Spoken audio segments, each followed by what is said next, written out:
So Danny has spoke about us trying to get Ugbo in.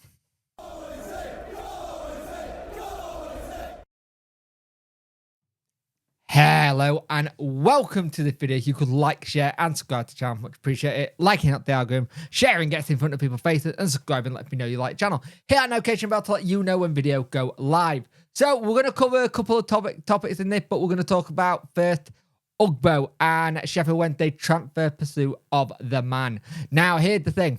We know that we want him in. We're willing to try and get him sorted.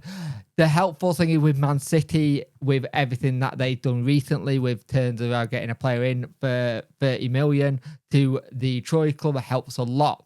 However, since then, apparently there is no agreement in place. We have been in contact with them. This is what the Star is saying, by the way.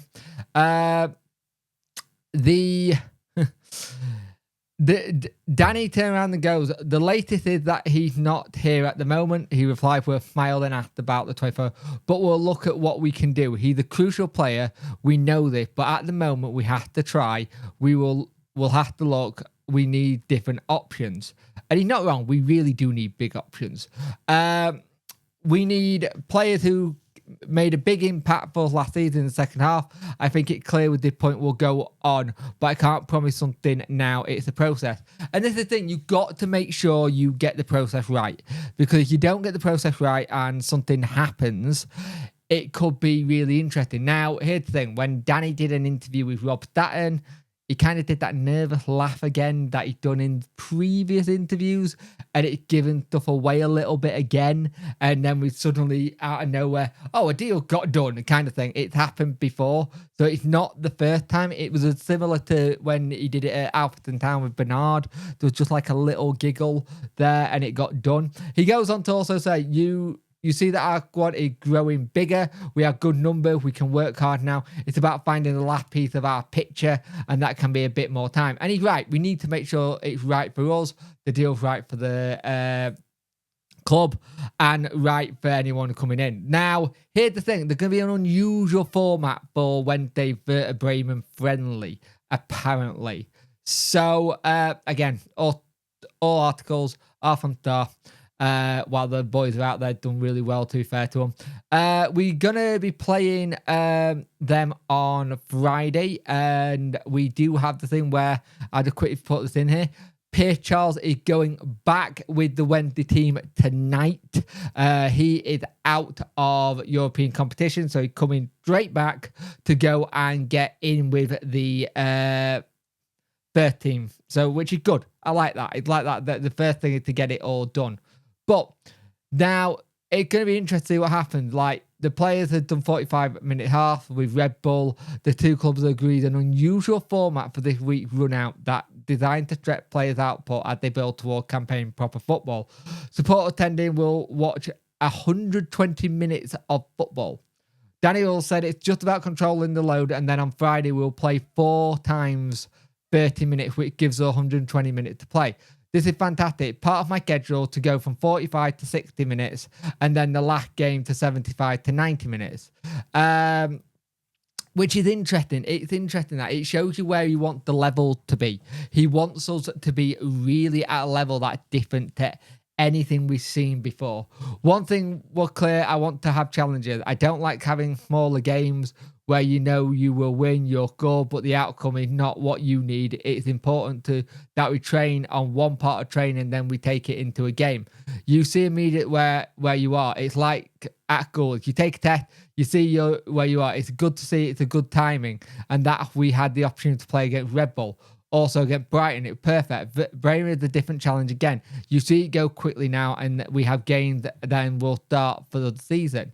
And here's the thing with this. I like this thing. It's, like he said, we train for different parts of the games, and smaller games is where you know where you will win your goal, but the outcome is not what you needed. And I think this is the important thing.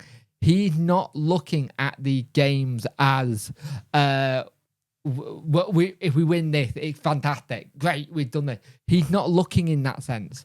He's looking more of what scenario can I put the players in that is going to help us in the future in games. And this is the thing. If we can get put in scenarios left, right, and center, that's ideal. The more scenarios we can throw up in the preseason games, the better it is if we run into them when we go into actual games. Now, we'll go on to this next one. Why Salzburg trio were left out. Basically, if you didn't notice, there was no Michael Whitway, there was no Michael Smith, and there was no Malik Wilkes in the team. And Danny Roller said Michael Smith had a little problem, but he's now fine. It's about protecting him. Michael Whitway well has same little problem.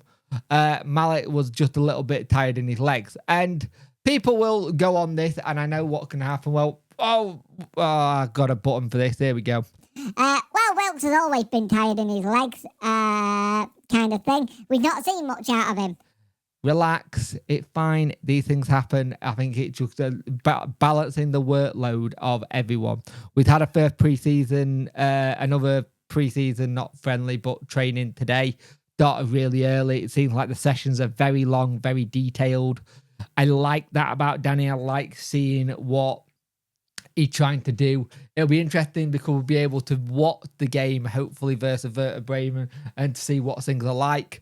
The interesting thing for me is you're seeing all these little bits get together and it's starting to fit little pockets of what he's trying to do. He has mentioned about Ugbo. There's maybe something about Paveda, who knows, that one gone really quiet. But the one I want to talk about just really quickly before we finish is Dembele. Dembele has had 2 offers from us and from Derby. It seems like we are apparently, the rumour is if we're offering higher Wednesday and he would prefer a Wednesday move than a Derby move. Now, the question here is, for me, do you pick Paveda or Dembele? Is it one or the other? Or is there a way of getting both? And I don't know if there is. If you want more legs in more bodies, you try to best to do both. But if you get Dembele and you possibly get, say, Ugbo well this week, that would be a really good start. But nothing confirmed. Everything is all speculation. Everything speculation until it's confirmed. Just remember that. Speculation is what's going to be until we see him doing the holding the shirt or shaking Danny's hand. And yeah, so we'll see what happens. Also, just a quick one. I am playing around with thumbnails at the moment. I am trying to change things up a little bit. It's going a little bit more on brand for me. So I am trying to change it all up a little bit and see where we're at, because it's an interesting time at the minute, because I'm enjoying trying to just change things up in the channel, make things a little bit better. So I love to know what your guys' opinions are on them. Let me know in the comment section below. And we'll go from there. But yeah, we're trying to change things up. But where do you think Wednesday are going to get the next signing, and when do you think it'll be?